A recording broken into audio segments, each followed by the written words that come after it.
ಕೆಟ್ಟ ದಾರ್ಯಾಗ ಹೋದ್ರ, ಕಲ್ಲು ಮೂಳ ದಾರ್ಯಾಗ ಹೋದ್ರ ಕಲ್ಲು ಮೂಳ ಸಾಮಾನ್ಯ ಸ್ವಚ್ಛಂದ ದಾರಿ ಹೋದ್ರ ಆರಾಮ ಆಗ್ತದೆ. ನೀತಿ ಯಾಕೆ ಬೇಕು? ನೀತಿ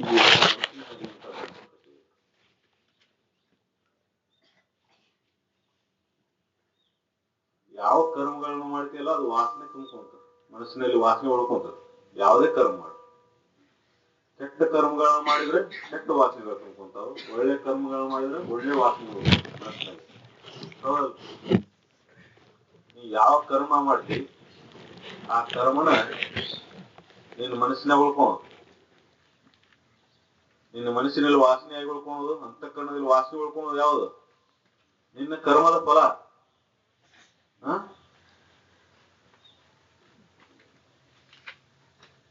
ನೀ ಇನ್ನೊಬ್ಬರಿಗೆ ಕೇಡನ್ನು ಬಯಸಿದ್ರೆ ಆ ಮನಸ್ಸಿನಲ್ಲಿ ಸಾಯುವವರೆಗೂ ಉಳಿತದ. ಕೇಡ ಬಯಸಿದ್ದ ಅದು ದಿನಪ್ರತಿ ನಿನ್ನನ್ನ ಎಳಿತೇ ಇರ್ತದೆ. ಹೌದಲ್? ಅದಕ್ಕ ನೀತಿಯಿಂದ ಮನಸ್ಸು ನಿರ್ಮಲ ಆಗ್ತದೆ. ಮನಸ್ಸು ನಿರ್ಮಲ ಮಾಡ್ಕೋಬೇಕು. ಯಾಕ? ಮನಸ್ಸಂದ್ರೆ ಏನಂಗಾರ? ಯಾವ್ದಾರ ಒಂದು ವಸ್ತುನ ಅದು ಕೈಲಿ ಹಿಡ್ಯಾಕ್ ಬರ್ತತೆ? ಕೈಲಿ ಹಿಡ್ಯಾಕ್ ಬರ್ತದನ್ರಿ ಮನಸ್ಸು? ಮನಸ್ಸಂದ್ರೆ ಏನಂಗಾರ? ಹಂಗ ಸಾಮಾನ್ಯವಾಗಿ ನೋಡಿದ್ರೆ ಮನಸ್ಸಂದ್ರೆ ಯಾವುದೋ ಒಂದು ವಸ್ತು ಅಲ್ಲ. ಅದು ನಿನ್ನಲ್ಲಿ ಹೇಳ್ತಕ್ಕಂತ ವಿಚಾರಗಳ ಬುತ್ತಿಗೆ ಮನಸ್ಸು ಹತ್ತೇವೆ ನಾವು. ಅದಂಗ ಪುನಃ ಪುನಃ ಪುನಃ ಪುನಃ ಹಂಗ ನೀರ್ ಹರಿದಂಗ ಹಂಗ ಬರ್ದ ವಿಚಾರಗಳ ಯಾವಾಗ ಬಂದಕ್ಕವು ಅಂದ್ರ ಮಬ್ಬ ಆವರಿಸಿದಾಗ ಮಾತ್ರ ಬಂದಕ್ಕ ಸಾಮಾನ್ಯ ಮನುಷ್ಯಗೆ. ಆದ್ರೆ ಜ್ಞಾನಿಗೆ ವಿಚಾರಗಳ ಇಲ್ಲದಂಗ ಮಾಡಿರ್ತಾನ, ವಿಚಾರಗಳನ್ನ ತೆಗೆದು ಹಾಕಿರ್ತಾನ, ಅಥವಾ ಮನುಷ್ಯನ ನಾಶ ಮಾಡಿರ್ತಾನ. ಮನಸ್ಸು ಸಂಪೂರ್ಣ ನಾಶ ಮಾಡ್ತಾನ. ಹೌದಲ್ರಿ? ಅದಕ್ಕ ಮನಸ್ಸನ್ನ ಸಂಪೂರ್ಣ ನಾಶ ಮಾಡ್ಬೇಕು ಅಥವಾ ಮನಸ್ಸನ್ನ ಸಂಪೂರ್ಣ ಸಮ ಮಾಡ್ಬೇಕು ಅಂದ್ರ ಮೊದಲು ನೀತಿ ಬೇಕಾಗ್ತದೆ. ಹೌದಲ್ರಿ? ನೀತಿಯಿಂದ ಮನಸ್ಸು ನಿರ್ಮಲ ಆಕತಿ, ಶಾಂತ ಆಕತಿ, ಸಮ ಆಕತಿ. ಯಾಕಂದ್ರೆ ನೀತಿ ಪಾಲನೆ ಮಾಡೋದಂದ್ರೆ ಏನು? ಇತರರನ್ನು ತನ್ನಂತೆ ಬೆಗೆಯೋದು. ಎಲ್ಲರೂ ಜೀವಿಗಳು ದೇವರ ಅಂತ ತಿಳ್ಕೊಂಡು ಅಂದಾಗ ಇನ್ನೊಬ್ರಿಗೆ ಕೆಡಕ್ ಮಾಡೋ ಬುದ್ಧಿ, ಇನ್ನೊಬ್ರದ್ದು ಅಪಹರಿಸೋದು, ವಿಷಯಗಳಲ್ಲಿ ಆಸೆ, ವ್ಯಾಮೋಹ ಎಲ್ಲಾ ಬಿಡ್ಬೇಕಾಗತ್ತೆ. ನೀತಿ ಪಾಲನೆ ಮಾಡೋದ್ರೆ ಇವೆಲ್ಲಾ ಬಿಡ್ಬೇಕಾಗತ್ತೆ. ವಿಷಯಗಳ ವ್ಯಾಮೋಹನು ಬಿಡ್ಬೇಕಾಗತಿ. ತನ್ನ ಸ್ವಂತದ ವಿಷಯಗಳು ಅಷ್ಟ ಅಲ್ಲ, ಪರರ ವಸ್ತುಗಳನ್ನು ಅಪಹರಿಸೋದು, ಪರರ ವಸ್ತುಗಳ ವಿಷಯ ಅದರ ಮೇಲಿನ ಆಸೆಯನ್ನು ಬಿಡ್ಬೇಕಾಗತ್ತೆ. ಎಲ್ಲ ವಿಷಯಗಳನ್ನ ತ್ಯಾಗ ಮಾಡೋದ್ರಿಂದ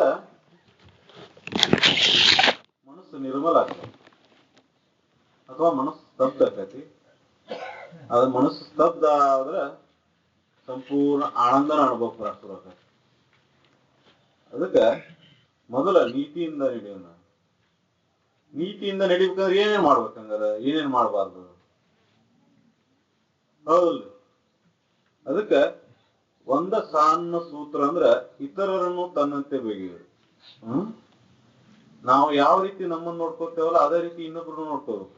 ನಮಗೆ ಏನಾರ ಮಾಡ್ಕೊಂಡು ದುಃಖ ಆಕತಿ ಅನ್ಕೋತೇವಲ್ಲ ಹಂಗ ಇನ್ನೊಬ್ರು ತಿಳ್ಕೊಂಡು, ಇನ್ನೊಬ್ರಿಗೆ ಅದನ್ನ ಮಾಡಿದ್ದು ಅವ್ರಿಗೂ ದುಃಖ ಆಕತಿ. ಅದಕ್ಕೆ ಯಾವ ಪ್ರಾಣಿಗಳಿಗೂ ಯಾವ ಜೀವಿಗಳಿಗೂ ದುಃಖ ಆಗಲ್ಲ ನೋಡ್ಕೊಂಡ ನೀತಿಯಿಂದ ನಡೆಯುದು. ಹೌದಲ್ರಿ? ಅದನ್ನ ಮಾಡ್ಬೇಕಂದ್ರೆ ಎಲ್ಲಾ ಮಾಡ್ಬೇಕಾಗತ್ತೆ. ಸತ್ಯ ಹೇಳ್ಬೇಕಾಗತ್ತೆ, ಅಹಿಂಸೆ ಮಾಡಬಾರ್ದ. ಇದೊಂದು ಮಾಡ್ಬೇಕಂದ್ರ ನೀವೆಲ್ಲಾ ಪಾಲನೆ ಮಾಡ್ಬೇಕಾಗತ್ತೆ. ಎಲ್ಲಾ ಪಾಲನೆ ಮಾಡಿದಾಗ ಇನ್ನೊಬ್ಬರಿಗೆ ದುಃಖ ಆಗಲ್ಲ ನಡ್ಕೊಳಕತ್ರಿ. ಹೌದಲ್ರಿ? ಅದಕ್ಕೆ ಅಜ್ಞಾನದಿಂದ ತುಂಬಿದಂತ ನಮ್ಗೆ ಏನು ವಾಸನೆಗಳದಾವಲ್ಲ ಅವು ಹೋಗ್ಬೇಕಂದ್ರೆ ಮೊದಲು ನೀತಿಯನ್ನ ಪಾಲನೆ ಮಾಡ್ಕೊಂತ ಹೋಗ್ಬೇಕಾಗತ್ತೆ. ಮುಂದಿನ ಹಂತ ತಿಳಿಲಿಕ್ಕಂದ್ರೆ ಮೊದಲು ಅದನ್ನ ಮಾಡ್ಬೇಕಾಗತ್ತೆ, ನೀತಿ ಪಾಲನೆ. ಹೌದಲ್ರಿ? ಅಂದ್ರೆ ಒಮ್ಮಕ್ಳಿಗೆ ಗುಡ್ಡ ಹತ್ಬೇಕಂದ್ರೆ ಮ್ಯಾಗ ಒಮ್ಮಕ್ಳು ಹೋಗಿ ನಿಂದ್ರಾಕ ಆಗೋಲ್ಲ, ಇಂತ ಒಂದೊಂದ ಮೆಟ್ಲು ಹತ್ಬೇಕು. ಹೌದಲ್ರಿ? ಒಂದೊಂದು ಮೆಟ್ಲು ಹತ್ಕೊಂತ ಹೋದಂಗ ಒಂದಿನ ಮ್ಯಾಕ್ ಹೋಗಿ ತುದಿಯಾಕ ನಿಂದಿರ್ತಿ. ಹಂಗ ಜೀವನದಲ್ಲಿ ಒಂದೊಂದು ಸಣ್ಣ ಸಣ್ಣ ಸಣ್ಣ ಸಣ್ಣ ನೀತಿಗಳನ್ನ ಅಳವಡಿಸ್ಕೊಂಡು ಹೋಗ್ಬೇಕು ಜೀವನದ ಉದ್ದಕ್ಕೂ. ದುಶ್ಚಟಗಳಿಂದ ದೂರ ಆಗುದು ಮೊದಲಿದ್ದ, ಹೌದಲ್ರಿ?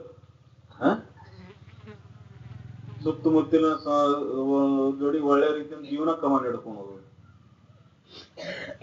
ಅವನು ಒಂದೊಂದು ಸಣ್ಣ ಸಣ್ಣ ವಿಷಯಗಳನ್ನ ಜೀವನದಲ್ಲಿ ಅಳವಡಿಸ್ಕೊಂತ ಹೋದಾಗ ಮನಸ್ಸು ತನ್ನಿಂತಾನ ನಿರ್ಮಲಕ್ಕೊಂತ ಬರ್ತೈತಿ.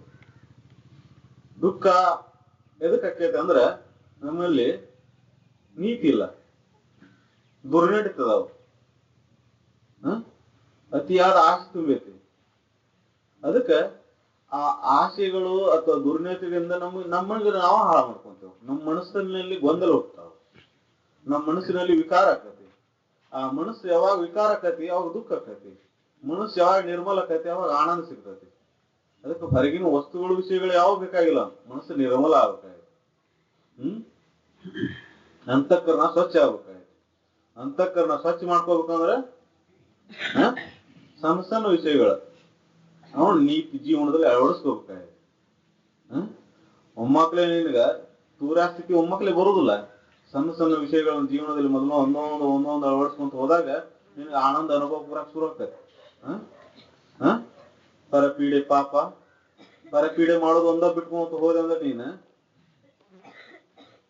ಮತ್ತೆ ಎಷ್ಟೋ ಜೀವನ ಕ್ರಮ ಸುಧಾರಿಸ್ತಾನೆ ಆಗ್ತದೆ. ನೀನು ಪ್ರತಿಯೊಂದು ಹೆಜ್ಜೆ ಇಡುವಾಗೂ ನಾ ಏನ್ ಮಾಡಾಕತ್ತೇನಿ, ಅದರಿಂದ ಏನ್ ಆಕತ್ತೈತಿ ವಿಚಾರ ಮಾಡ್ಕೊಂತ ಹೆಜ್ಜೆ ಇಟ್ಕೊಂತ ಹೋಗಿದ್ದಾದ್ರೆ ದಿನಪ್ರತಿ ಅದ ನೀತಿ ಪಾಲನೆ ಮಾಡಕ್ಕಾಗ್ತದೆ, ಹೌದಲ್ರಿ? ಅದಕ್ಕ ನೀತಿ ಪಾಲನೆ ಮಾಡ್ಕೊಳೋದ್ರಿಂದ ಮನಸ್ಸನ್ನ ನಿರ್ಮಲ ಮಾಡ್ಕೋಬಹುದು. ಮನಸ್ಸು ನಿರ್ಮಲ ಆತಂದ್ರೆ ಅಥವಾ ಮನಸ್ಸು ಸಂಪೂರ್ಣ ನಾಶ ಆಯ್ತಂದ್ರೆ, ಇಲ್ದಂಗ ಆಯ್ತಂದ್ರೆ ಅವಾಗ ಆನಂದ ಸಿದ್ಧಿಸ್ತೈತಿ, ಆನಂದ ಅನುಭವಕ್ಕೆ ಬರ್ತೈತಿ. ನೀನ್ ಆತ್ಮ ಸಾಕ್ಷಾತ್ಕಾರ ಮಾಡ್ಕೊಂಡಂಗಾಗ್ತದೆ, ಹೌದಲ್ಲ? ಅದಕ್ಕೆ ಮನಸ್ಸನ್ನ ನಿರ್ಮಲ ಮಾಡ್ಕೊಳ್ಳೋದಂದ್ರೆ ವಿಷಯಗಳಿಂದ ವಾಸನೆಗಳಿಂದ ಹೇಳ್ತಕ್ಕಂತ ಈ ಮನಸ್ಸನ್ನ, ಅಜ್ಞಾನದಿಂದ ತುಂಬಿದಂತ ಈ ಮನಸ್ಸನ್ನ ಪುನಃ ಇದು ನೀ ಮಾಡ್ತಕ್ಕಂತ ಹೋಗ್ತಕ್ಕಂಥ ದಾರಿ ಸರಿ ಇಲ್ಲ, ತಪ್ಪೈತಿ ಅಂತ ಅದು ತಿಳ್ಕೊಂಡು ಅದಕ್ಕೆ ಜ್ಞಾನ ಕೊಟ್ಕೊಂತ ಹೋದ್ರೆ ಮನಸ್ಸು ಹಿಂದೆ ಸರಿತೈತಿ ತಾನ. ಅದಕ್ಕೆ ಸದ್ವಿಚಾರನ ಪೂರ್ಣ ತುಂಬ್ಕೋಬೇಕು ಮನಸ್ಸಿನಲ್ಲಿ. ಒಳ್ಳೆ ವಿಚಾರಗಳನ್ನ ಮಾತ್ರ ತುಂಬ್ಕೊಂತ ಹೋಗ್ಬೇಕು ಮನಸ್ಸಿನಲ್ಲಿ. ಕೆಟ್ಟ ವಿಚಾರಗಳನ್ನ ತುಂಬ್ಕೊಂಡ್ರೆ ಅದು ಕೆಟ್ಟ ವಿಕಾರಗಳು ಆಗ್ತಾವ. ಆ ವಿಕಾರ ಆಗೋದ್ರಿಂದ ನೀನು ಆನಂದನ ಹಾಳಾಕೈತಿ. ನಿನ್ನ ಸ್ವಾಭಾವಿಕ ಜೀವನ ಅಥವಾ ಪ್ರಾಪಂಚಿಕ ಜೀವನದ ಆನಂದನೂ ಹಾಳಾಕತಿ. ನಿನಗೆ ಯಾವತ್ತೂ ಸುಖ ಸಿಗುವುದಿಲ್ಲ, ನೆಮ್ಮದಿ ಸಿಗುವುದಿಲ್ಲ ಈ ಪ್ರಾಪಂಚಿಕ ಜೀವನದಲ್ಲಿ. ಇನ್ನ ಕಡೆದಂತೆ ಸಿಗುವುದು ದೂರ ಐತಿ. ಈ ಪ್ರಾಪಂಚಿಕ ಜೀವನದಲ್ಲಿ ನೀನು ನೆಮ್ಮದಿಯಿಂದ ಬದುಕಾಗುವುದು. ಅದಕ್ಕೆ ನೀತಿ ಪಾಲನೆ ಮಾಡಿ ವಿಷಯಗಳಿಂದ ತುಂಬಿದಂತ ಮನಸ್ಸು, ಕಲ್ಮಶವಾದ ಮನಸ್ಸನ್ನ ನಿರ್ಮಲ ಮಾಡ್ಕೋಬೇಕು. ಆ ನಿರ್ಮಲ ಮಾಡ್ಕೊಂತ ಹೋದಂಗ ಮನಸ್ಸು ಅಂದ್ರೆ ಏನಲ್ಲ, ವಿಚಾರಗಳ ಬುದ್ಧಿ ಅಂತ ಹೇಳಿದ್ನಲ್ಲ ಆಗಲೇ. ಒಂದು ವಿಚಾರ ಮುಗಿದ ತಕ್ಷಣ ಮತ್ತೊಂದು ವಿಚಾರ ಬರ್ತಾವ, ಮತ್ತೊಂದು ವಿಚಾರ ಮುಗಿದ ತಕ್ಷಣ ಮತ್ತೊಂದು ವಿಚಾರ ಬರ್ತಾವ. ಅದಕ್ಕೆ ಆ ವಿಚಾರವನ್ನ ಒಳ್ಳೆ ದಿಕ್ಕಿನ ಕಡೆ ಒಯ್ಬೇಕಾಗತ್ತೆ ನಾವು. ಒಳ್ಳೆ ದಿಕ್ಕಂದ್ರೆ ನಿನ್ನ ಆತ್ಮದ ವಿಚಾರ ಕಡೆ. ಈ ವಿಷಯಗಳ ವಿಚಾರದಲ್ಲಿ ತುಂಬಿದಂತ ಮನಸ್ಸನ್ನ ಆತ್ಮ ವಿಚಾರ ಕಡೆ ಹಚ್ಚಬೇಕಾಗತಿ. ಹಂಗಾರೆ ಅದ ನೀನ್ ಅರಿವು ಏನು, ಆನಂದ ಅಂದ್ರೆ ಏನು, ನೀನ್ ಯಾರು ಅನ್ನೋದಕ್ಕ ಅಲ್ಲಿ ಒಂದೊಂದು ಪ್ರಶ್ನೆಗಳು ಅವಾಗ ಹೇಳಕ್ ಶುರು ಆಗ್ತಾವ. ಮನಸ್ಸು ನಿರ್ಮಲ ಆದಾಗ ಅವಾಗ ಹಂಗಾರೆ ನಾನ್ ಯಾರು, ಮನಸ್ಸು ನಿರ್ಮಲ ಆದಾಗ ಹಂಗಾರೆ ನಾನ್ ಯಾರು, ನಾನು ಎಲ್ಲಿದ್ದ ಬಂದೆ, ಅವಾಗ ವಿಚಾರ ಒಂದೊಂದು ವಿಚಾರ ಶುರು ಆಗ್ತಾವ. ಅದಕ್ಕಿಂತ ಮೂಲ ಅಂದ್ರೆ ನೀತಿ ಪಾಲನೆ ಮಾಡ್ಬೇಕು, ಮೊದಲನೇ ಮೆಟ್ಲು, ಹೌದಲ್ರಿ? ಎರಡನೇ ಮೆಟ್ಲು ಅಂದ್ರೆ ನಾನ್ ಯಾರು, ನಾನು ಎಲ್ಲಿದ್ದ ಬಂದೆ, ಹಂಗಾರ ಈ ಶರೀರಕ್ಕೂ ನನಗೆ ಸಂಬಂಧ. ಅದಕ್ಕೆ ಈ ಶರೀರ ನಾಳನ ಹೆಂಗಾರ, ಈ ಶರೀರ ನಾಳಾಗಿದ್ರ ಈ ಶರೀರ ನನಗೆ ಸುಖ ಕೊಡ್ಬೇಕಾಗಿತ್ತು ಯಾವಾಗಲೂ, ಅಥವಾ ನಾನು ಸುಖರೂಪನೇ ಇರಬೇಕಾಗಿತ್ತು, ಆನಂದನ ಇರಬೇಕಾಗಿತ್ತು. ಈ ಶರೀರ ನನಗೆ ಆನಂದ ಕೊಡ್ತಾನೆ ಹೆಂಗ ನೋಡ್ಬೇಕಲ್ಲ. ಅದಕ್ಕೆ ಈ ಶರೀರ ನಾನಾಗಿದ್ರೆ ಅದು ಯಾವಾಗಲೂ ಆನಂದ ಕೊಡ್ತಾನೆ ನೋಡ್ಬೇಕಲ್ಲ. ಯಾಕಂದ್ರೆ ಶರೀರ ಆನಂದ ಕೊಡುವಂತ ವಸ್ತು ಅಲ್ಲ ಅದು. ಯಾಕಂದ್ರೆ ಅದು ವಿಕಾರ ಆಗುವಂತ ವಸ್ತು. ಪ್ರತಿ ಕ್ಷಣ ಬದಲಾಗ್ತಿರ್ತದೆ ಶರೀರ. ಹುಟ್ಟಿದಂತ ಶರೀರ ಪ್ರತಿ ಕ್ಷಣ ಬದಲಾಕತಿ. ಯಾಕಂದ್ರೆ ಪಂಚವಾಯುಭೂತಗಳಿಂದ ಆದಂತ ಶರೀರ ವಿಕಾರ ಆಗುವಂಥದ್ದು, ನಾಶ ಆಗುವಂಥದ್ದು. ಮತ್ತೆ ಅದು ಯಾವಾಗಲೂ ಶಾಶ್ವತ ಉಳಿಯಕ್ಕೆ ಹೆಂಗ್ ಸಾಧ್ಯ ಐತಿ? ಅದು ಆನಂದ ಕೊಡಕ್ಕೆ ಹೆಂಗ್ ಸಾಧ್ಯ ಐತಿ? ದುಃಖವನ್ನು ಕೊಡುವಂಥದ್ದು, ಹೌದಲ್ರಿ? ಅದಕ್ಕೆ ಆ ದುಃಖವನ್ನು ಕೊಡುವಂತ ಶರೀರ ನಾನಲ್ಲ ಅಂತ ಒಂದೇದ್ ಖಾತ್ರಿ. ಯಾಕಂದ್ರೆ ಒಂದು ಸಣ್ಣ ಸೂತ್ರ ಐತೆ ಅದಕ್ಕೆ. ನೀನ್ ಯಾರು ಅಂತ ಹುಡ್ಕೊಂಡು ಒಂದು ಸಣ್ಣ ಸೂತ್ರ ಅಂದ್ರೆ ಯಾವ್ದು ನಿನಗೆ ಇದ್ರಿಟ್ಟು ನೋಡಕ್ ನೀ ಸಾಧ್ಯ ಐತೆ ಅದ್ ಯಾವ್ದು ನೀನಲ್ಲ. ಹೌದಲ್ರಿ?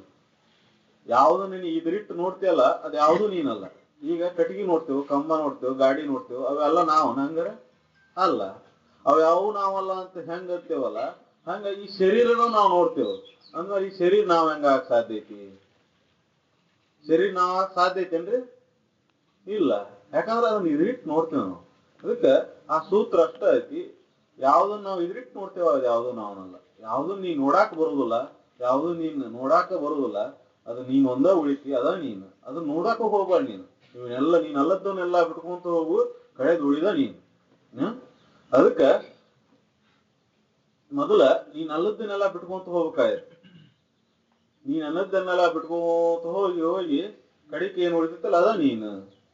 ಹಂಗಂದ್ರೆ ಯಾವ್ದು ನೀನ್ ಅಂದ್ರೆ ಶರೀರ ಅಂತಿ ನೀನಲ್ಲ. ಮನ ಬುದ್ಧಿ ಚಿತ್ತ ಅಹಂಕಾರ ಅಂತಃಕರಣ ನೀನ, ಅದು ನೀನಲ್ಲ. ಹೌದಲ್ರಿ? ಆ ವಿಚಾರವನ್ನು ನೋಡಿದಾಗ ಮನಸ್ಸು ಬುದ್ಧಿ, ಮನಸ್ಸಂತಿ ವಿಚಾರಗಳ ಸಾಗರ. ಒಂದು ವಿಚಾರ ಮುಗಿದ ತಕ್ಷಣ ಮತ್ತೊಂದು ವಿಚಾರ. ಯಾವಾಗ ವಿಚಾರಗಳ ಸಾಗರ ಶುರು ಆಕತಿ ಅವಾಗ ದುಃಖ ಶುರು ಆಕತಿ. ಹೌದಲ್ರಿ?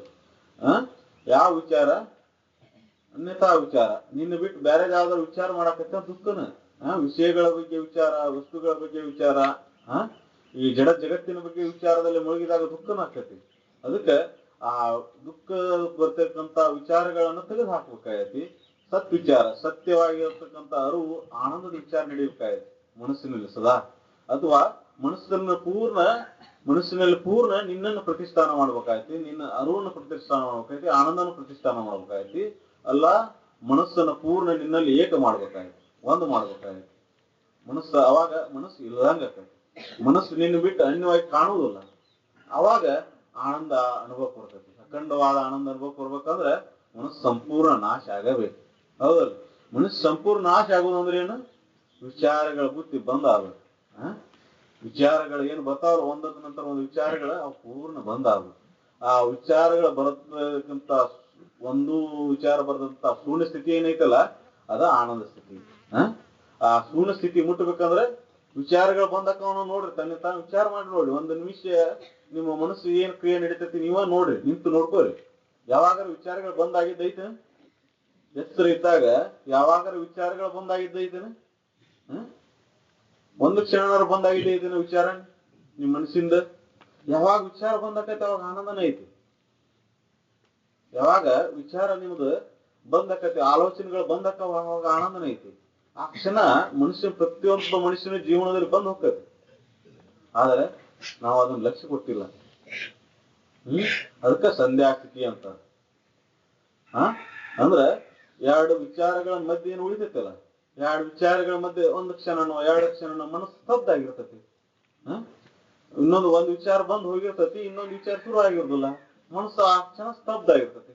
ಅವಾಗ ಆನಂದನೇ ಇರ್ತೈತಿ. ಆದ್ರೆ ಆ ಕ್ಷಣ ನಾವ್ ಯಾರು ನೆನಪು ಮಾಡ್ಕೊಂಡಿಲ್ಲ. ಅದಕ್ಕೆ ಸಂಧ್ಯಾ ಸೂತ್ರ ಅಂತಾರೆ. ಆ ಕ್ಷಣನ ಪುನಃ ನೆನಪು ಮಾಡ್ಕೊಂಡು ಆ ಕ್ಷಣನ ಹೆಚ್ಚಿಗೆ ಮಾಡ್ಕೊಂತ ಹೋಗಿದ್ದಾದ್ರೆ, ಅಂದ್ರೆ ವಿಚಾರಗಳ ಬರದಂಗ ನೋಡ್ಕೊಂತ ಹೋಗಿದ್ದಾದ್ರೆ, ವಿಚಾರಗಳು ಇಲ್ಲಂಗ್ ಮಾಡಿದ್ದಾದ್ರೆ, ವಿಚಾರಗಳನ್ನ ನಾಶ ಮಾಡಿದ್ದಾದ್ರೆ, ಅವಾಗ ಒಂದು ವಿಚಾರ ಬಂದ ತಕ್ಷಣ ಆ ವಿಚಾರವನ್ನು ಹೊಡೆದು ಹಾಕ್ಬೇಕು. ಈ ವಿಚಾರ ನನಗೆ ಸಂಬಂಧಿಸಿದ್ದಲ್ಲ, ಈ ವಿಚಾರ ನನಗೆ ಬೇಕಾಗಿಲ್ಲ ಅಂತೇಳಿ ಆ ವಿಚಾರಗಳನ್ನ ಹೊಡೆದು ಹಾಕುವಂತ ಹೋಗಿದ್ದಾದ್ರೆ, ವಿಚಾರಗಳು ಬರದಂಗಾದಾಗ, ವಿಚಾರಗಳು ಇಲ್ಲಂಗಾದಾಗ, ಶೂನ್ಯ ಸ್ಥಿತಿ ಬಂದಾಗ ಅವಾಗ ಆನಂದನೇ ಇರ್ತದೆ. ಅವಾಗ ನೀ ಎಲ್ಲಿ ಹುಡ್ಕೋಕ್ ಬೇಕಾಗಿಲ್ಲ. ನೀ ಮುಕ್ತನ ಅದಿ, ನೀ ಆನಂದ ರೂಪನ ಅದಿ, ನೀ ಆನಂದನ ಅದಿ. ಆದ್ರೆ ಈ ವಿಚಾರಗಳ ಆಲೋಚನೆ ಏನು ಬರ್ತಾವಲ್ಲ ಒಂದೊಂದು, ಅದನ್ನ ನಿನ್ನ ಹಾಳು ಮಾಡಾಕತ್ತಾವ, ಅದನ್ನ ನೀನ್ ಕಾಣ್ಲಂಗ್ ಮಾಡಾಕತ್ತಾವ, ಅದನ್ನ ನಿನ್ಗೆ ಅನುಭವಕ್ಕೆ ಬರ್ಲಂಗ್ ಮಾಡಾಕತ್ತಾವ. ಹೌದಲ್ರಿ? ಆ ವಿಚಾರಗಳ ಬುದ್ಧಿಯನ್ನ ಬಂದ್ ಮಾಡ್ಬೇಕಾಗೈತಿ. ಅದನ್ನ ಬಂದ್ ಮಾಡ್ಬೇಕಂದ್ರೆ ಸುಮ್ಮನೆ ಬಂದ್ ಆಕತ್ತಂದ್ರೆ ಅದಿಲ್ಲ. ಅದಕ್ಕೆ ನೀತಿ ಪಾಲನೆ ಮಾಡ್ಬೇಕಾಗತ್ತೆ ಮೊದಲು. ಹೌದಲ್ರಿ? ನೀತಿ ಪಾಲನೆ ಮಾಡಿದಂದ್ರ ಮನಸ್ಸು ಸದೃಢ ಆಕತಿ. ಮನಸ್ಸು ಯಾವಾಗ ಸದೃಢ ಆಕತಿ ಅವಾಗ ವಿಚಾರಗಳನ್ನು ಒಂದೊಂದು ಹೊಡೆದು ಹಾಕಕ್ಕೆ ನಿನ್ ಶಕ್ತಿ ಬರ್ತೈತಿ. ವಿಚಾರಗಳನ್ನು ಹೊಡೆದು ಹಾಕುವಂತ ಶಕ್ತಿ ಬರ್ಬೇಕಂದ್ರೆ ಮನಸ್ಸು ಮೊದಲ ಸದೃಢ ಆಗ್ಬೇಕಲ್ಲ. ಒಂದು ಯಾವ್ದಾದ್ರು ದೃಢವಾದ ನಂಬಿಕೆ ಬೇಕಲ್ಲ. ಈ ವಿಚಾರಗಳು ಬರ್ತಕ್ಕಂಥ ಯಾವ ಸುಳ್ಳದಾವು, ಯಾವ ಸಂಬಂಧ ಇಲ್ಲ ನನಗಂತೇಳಿ ಒಂದು ನಂಬಿಕೆ ಬೇಕಲ್ಲ. ಒಂದು ಆಧಾರದ ಮೇಲೆ ಒಂದೊಂದು ವಿಚಾರಗಳನ್ನ ಹೊಡೆದು ಹಾಕುವಂತ ಹೋದೆ ಅಂದ್ರೆ ವಿಚಾರಗಳು ಇಲ್ಲ ಅನ್ನತ್ತಾವ. ಒಂದಿನ ವಿಚಾರಗಳು ಪೂರ್ಣ ಖಾಲಿ ಆಗ್ತಾವು. ಆ ಖಾಲಿ ಆದ ಸ್ಥಿತಿ ಶೂನ್ಯ ಸ್ಥಿತಿ ಏನ್ ಬರ್ತದಲ್ಲ ಅವಾಗ ಆನಂದ ಅನುಭವಕ್ಕೆ ಬರ್ತೈತಿ. ಅದನ್ನ ದೂರ ಸ್ಥಿತಿ ಅಥವಾ ಆನಂದ ಸ್ಥಿತಿ ಅಂತ ಕರಿತೀವಿ. ಆ ಸ್ಥಿತಿ ಎಲ್ಲರೂ ಮುಟ್ಟುತ್ತೆ ಅಂತೇಳಿ ನಾನು ಎರಡು ಮಾತು ನೀತಿಯುತ ಜೀವನವನ್ನು ಆಶೀರ್ವಚನ.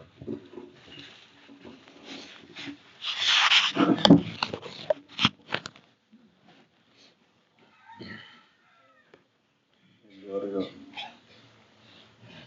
ಸಾಮಾನ್ಯ ನೀತಿ ಮಾಡಿ ನಾವು ಹೆಂಗೆ ಮುಕ್ತರಾಗ್ಬೋದು ಪ್ರಪಂಚ ಅಂತ ಹೇಳಕ್ಕೆ ನಾವು ಪ್ರವೃತ್ತಿ ಎಲ್ಲಾಗೈತಿ 5 ವಿಷಯಗಳಲ್ಲಿ 5 ಮಹಾಭೂತಗಳಲ್ಲಿ ನಾವು ಇದನ್ನ ಮಾಡಾಕ್ತೇವಂತ ಅದು ಪ್ರಪಂಚ ಆಗೈತಿ. ಎಲ್ಲವ ಇದಾವ ವಿಚಾರ ಮಾಡಿ ನಾವು ಅದಕ್ಕೆ ಪ್ರಪಂಚ ಅಂದ್ರೆ ಪ್ರವೃತ್ತಿ ಪ್ರಪಂಚ 5 ವಸ್ತುಗಳ ಕಡೆ 5 ಮಹಾಭೂತಗಳು 5 ಜ್ಞಾನೇಂದ್ರಿಯ 5 ಕರ್ಮೇಂದ್ರಿಯ 5 ಅವಸ್ಥೆಗಳು. ಈ ಮನುಷ್ಯನಿಗೆ 5 ಅವಸ್ಥೆಗಳು ಇರ್ತಾವ.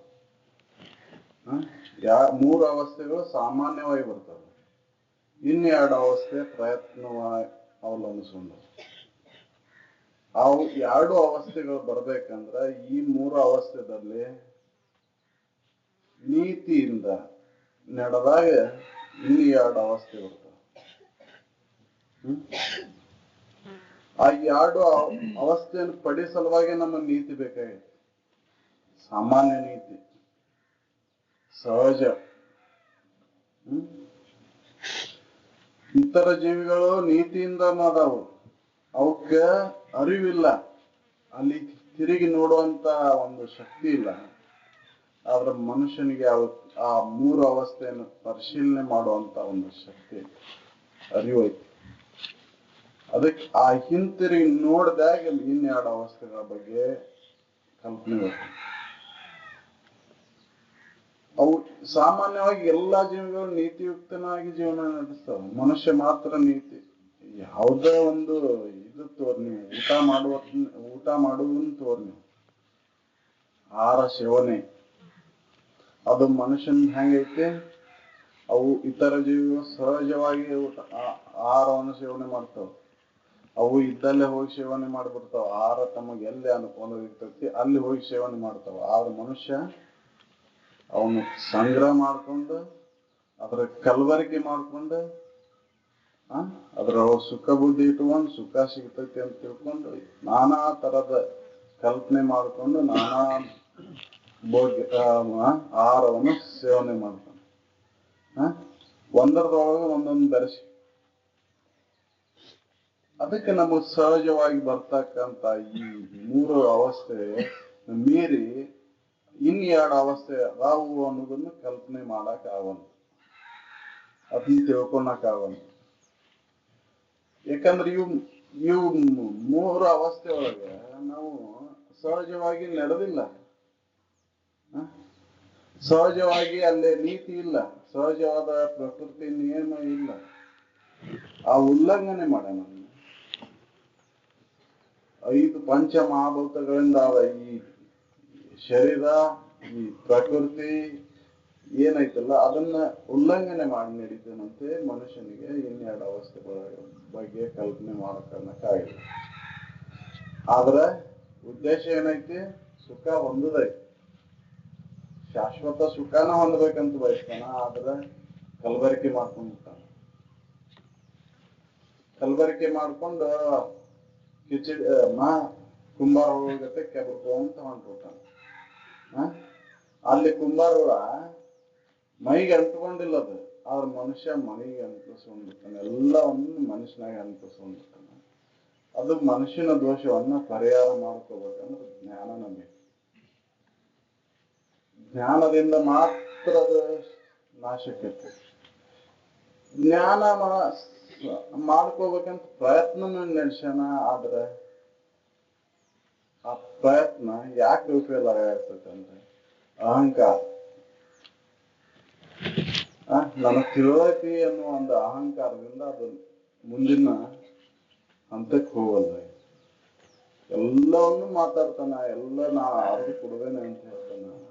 ಸ್ಥಿತಿ ಬಗ್ಗೆ ಮಾತಾಡ್ತಾನ, ಆದ್ರ ಅಹಂಕಾರ ಬಂದ್ಬಿಟ್ಟೈತಿ. ಅದಕ್ಕೆ ಅದು ಮುಂದಿನ 2 ಸ್ಥಿತಿಗಳ ಬಗ್ಗೆ ನೆನಪು ಮಾಡ್ಕೊಳಕ ಆ ಸ್ಥಿತಿ ಒಳಗೆ ಇರಾಕ ಮುಂದಿನ 2 ಸ್ಥಿತಿ ತೂರ್ಯ ಪಿತ್ತ ಸ್ಥಿತಿ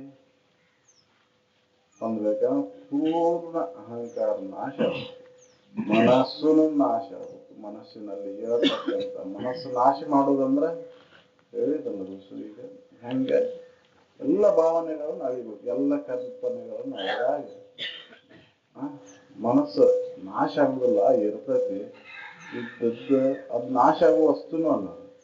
ಯಾಕ ಇದ್ದಿದ್ರ ನಾಶ ಆಕೈತಿ, ಇಲ್ಲದ ಮನಸ್ಸು ಇದ್ದಿದ್ರ ನಾಶಕ್ಕ ಇಲ್ಲದ ಐತೆ ಅಂತ ತಿಳ್ಕೊಂಡಿನ. ಅದಕ್ಕೆ ಆ ಇಲ್ಲದನ್ನ ಐತೆ ಅಂತ ತಿಳ್ಕೊಂಡದ್ ಬಿಟ್ಟು ಉಳ್ಕೊಂಡ್ರ ನೀನ್ ಇರುವಿಕೆ ಐತಿ. ಆ ಮನಸ್ಸಿನಲ್ಲಿ ಹೇಳ್ತಕ್ಕಂತ ಭಾವನೆಗಳನ್ನ ಒಳಗ ನೀನು ಇರು. ಅವ ಅರಿವನ್ನು ಮುಟ್ಟಬೇಕಂದ್ರ ಅವನ್ ಅಳಿಬೇಕಂದ್ರ ಬುದ್ಧಿಮಟ್ಟ, ತಿಳುವಳಿಕೆ ಮಟ್ಟ, ಚಿತ್ತದೊಳಗೆ ಗಟ್ಟಿ ಆಗ್ಬೇಕು. ಈ ಮನ ಬುದ್ಧಿ ಚಿತ್ತ ಅಹಂಕಾರ ಇವು ನಾನಲ್ಲ ಅಂತ ಹೇಳ್ತಾನೆ ಸಾಮಾನ್ಯವಾಗಿ. ಎಲ್ಲ ಯಾಕಂದ್ರೆ ಶಾಸ್ತ್ರ ಅಧ್ಯಯನ ಮಾಡ್ತಾನ ಹೇಳ್ತಾನ. ಆದ್ರೆ ಇರುವಿಕೆ ನಾಶ ಆಗುತ್ತೆ. ಅಹಂ ನಾಶ ಆಗದ ಹೊರತು ಇರುವಿಕೆ ಬರೋದಿಲ್ಲ. ಅಹಂ ನಾಶ ಆಗುತ್ತೆ. ಅಹಂ ಯಾವಾಗ ಬರ್ತೈತೋ ಹೇಳಕ್ ಬರೋದಿಲ್ಲ.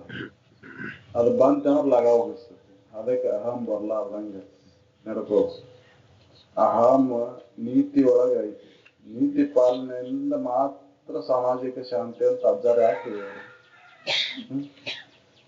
ಎಲ್ಲರೂ ಇತರ ಜೀವಿಗಳು ನನ್ನಂತೆ ತನ್ನಂತೆ ಅಂತ ತಿಳ್ಕೊಂಡು ಇತರಿಗೆ ಕೇಡಾಗಲ್ಲ ನಡ್ಕೊಂಡಾಗ ಮಾತ್ರ ಮಾನಸಿಕವಾಗಿ ನೆಮ್ಮದಿ ಸಿಗ್ತೈತಿ. ಆ ನೆಮ್ಮದಿನ ಹಿಡ್ಕೊಂಡು ಮುಂದುವರೆದಾಗ ಇನ್ನು 2 ಅವಸ್ಥೆ ಅನುಭವ ಕೊಡ್ತಾರೆ ನಮಗೆ. ಅವು ಇನ್ನು 2 ಅವಸ್ಥೆ ನೀತಿ ಪಾಲನೆ ಮಾಡಿಲ್ಲ, ಅದಕ್ಕೆ ಬರೋಲ್ಲ.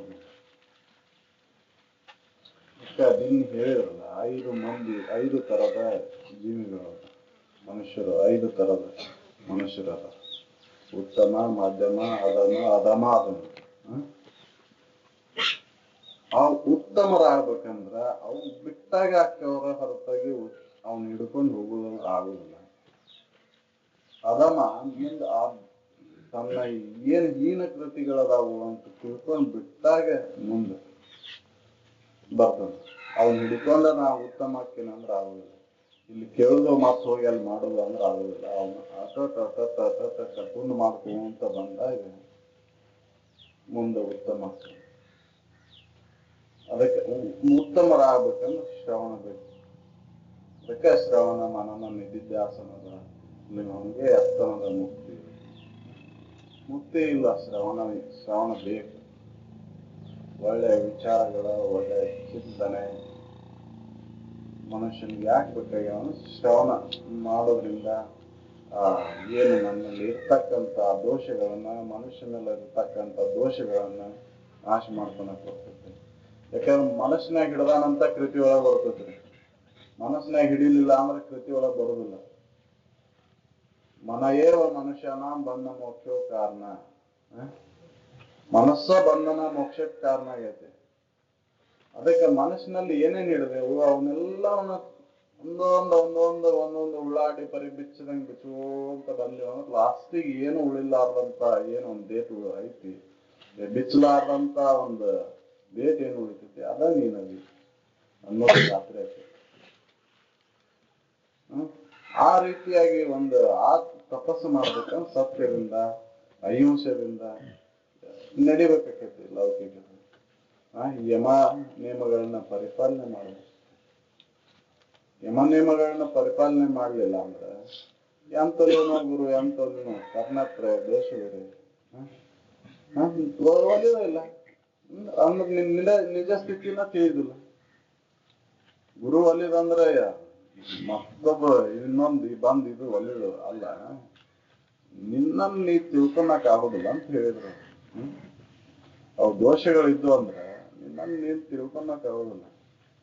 ಅದಕ್ಕೆ ಮನುಷ್ಯನಲ್ಲಿ ಫಸ್ಟ್ ಏನ್ ಬರ್ತೈತಿ ಅದೇ ಗಟ್ಟಕತಿ, ಅದ ಕೃತಿ ಒಳಗ ತೊಡಗ್ತೈತಿ.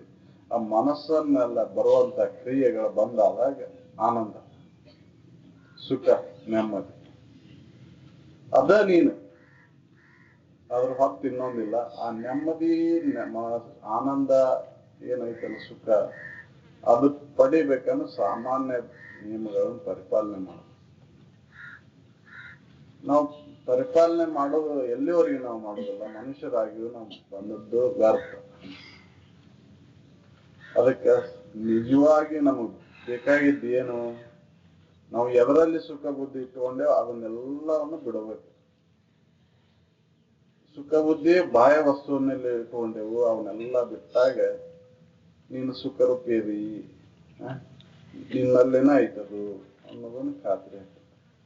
ನಾವು ಸುಖ ಬುದ್ಧಿ ಅನ್ಯದ್ರಾಗ ಇಟ್ಕೊಂಡೆವು, ಅದನ್ನ ಅದ್ರಾಗ ಹುಡುಕಾಕ್ ಹೊಂಟೇವು. ತಾನು ಸುಖರೂಪ ಇದ್ದದ್ದು ಮರ್ತಾನ. ಮರತ ಅಜ್ಞಾನಿ ಅಂತ ಅಲ್ಲಾಡ್ತಾನ. ಅದಕ್ಕೆ ಸುಜ್ಞಾನಿ ಆಗ್ಬೇಕಾಯ್ತು.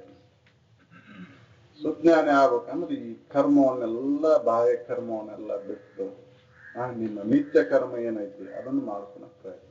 ನಾನಾ ನಿತ್ಯದನಿ, ನಾನಾ ದೇವರದನಿ, ನಾನಾ ಸಚ್ಚಿದಾನಂದ ಆತ್ಮ, ಆನಂದ ಸ್ವರೂಪಿನ ನಾನು ಅನ್ನೋದು ಎಲ್ಲಿವರೆಗೆ ನಮಗೆ ಅನುಭವಕ್ಕೆ ಬರುದಿಲ್ಲ, ಅದನ್ನು ಹಿಡ್ಕೊಂಡು ಆ ಮಾರ್ಗದಾಗ ಯಾವಾಗ ಹೋಗುದಿಲ್ಲ, ನಮ್ಗೆ ಅಲ್ಲಿವರೆಗೂ ನಮ್ಮ ಮಾನಸಿಕ ನೆಮ್ಮದಿ ಇಲ್ಲ, ಸುಖ ಇಲ್ಲ, ಆನಂದ ಇಲ್ಲ. ಅದನ್ನು ಪಡ್ಕೊಳಕ್ಕೋಸ್ಕರವಾಗಿ ಜೀವನ ಬಂದೈತಿ ಮನುಷ್ಯ ಜನ್ಮ. ಅದಕ್ಕೆ ವ್ಯರ್ಥ ಕಾಲ ಕಳಿಬೇಕಪ್ಪ. ಸುಮ್ಮನೆ ಯಾಕೆ ಕಾಲ ಕಳೀತೀರಿ? ನಿಜವಾದದನ್ನು ತಿಳ್ಕೊಳಕ್ ಪ್ರಯತ್ನ ಪಡ್ರಿ ಅಂತ ಎಲ್ಲ ಮಹಾತ್ಮರು ಎಲ್ಲ ಗಂಟಾಘೋಷವಾಗಿ ಇದನ್ನ ಹೇಳೋಗ್ಯಾರ. ಹೊರತಾಗಿ ಯಾರು ಅನ್ಯದನ್ನು ಮಾಡ್ಕೊಂತ ಮಹಾತ್ಮರು ಎಂತ ಜ್ಞಾನಿಗಳಾದಾರ ಹೊರಗಿಂದ ಯಾವುದನ್ನ ತೋರಿಸಿಲ್ಲ. ಹೊರಗೆ ಇರುವುದಲ್ಲದು, ಹೊರಗೆ ನಿನ್ನಲ್ಲಿ ಇರುವುದನ್ನು ಹೊರಗೆ ತೋರ್ಸಾಕ್ ಬರೋದಿಲ್ಲ. ನಿನ್ನ ಇರುವಿಕೆಯಲ್ಲಿ ನಿನ್ನ ಪ್ರಯತ್ನದ ಮೂಲಕ ಅದನ್ನ ಕಂಡ್ಕೊಳಕ್ ಬರ್ತೈತಿ, ಅದ್ರಾಗ ಇರಾಕ್ ಬರ್ತೈತಿ ಅಂತ ಹೇಳಿದ್ರು. ಅದನ್ನ ಬಿಟ್ಟು ಯಾವ್ದರ ನಾವು ಲಿಪಿಯನ್ನ, ಯಾವ್ದರ ಶಬ್ದವನ್ನ, ಯಾವ್ದರ ಇದನ್ನ ಮಾಡ್ಕೊಂತ ಕುಂತ್ರ ಆಗುದಿಲ್ಲ. ಯಾಕಂದ್ರೆ ಅವೆಲ್ಲ ಶಬ್ದಗಳು ಅಕ್ಷರ ಅಂದ್ರೆ ನಾಶವಾಗದಂತ ಸ್ಥಿತಿ ನಿಂದ ಏನೈತಿ ಅದಕ್ಕೆ ಅಕ್ಷರ ಅಂತಾರೆ. ಅಕ್ಷರ ಅಂದ್ರೆ ನಾಶವಾಗಲಾರದು, ಅಂದ್ರೆ ನಾಶವಾಗಲಾರದಂತ ನಿನ್ನ ಇರು ಏನೈತಲ್ಲ ಅದಕ್ಕೆ ಅಕ್ಷರ ಅಂತ. ನಾವು ಈ ಲಿಪಿಗೆ ಅಕ್ಷರ ಅಂತ ಅಂತೇವೆ. ಲಿಪಿ ಅಕ್ಷರ ಆಗಲಾರದು, ಲಿಪಿಗಳವು.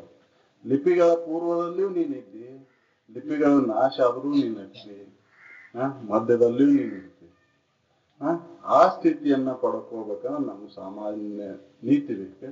ಆ ನೀತಿಯುಕ್ತ ಮಾರ್ಗವನ್ನ ಸಾಕಷ್ಟು ಹೇಳ್ಯಾರ.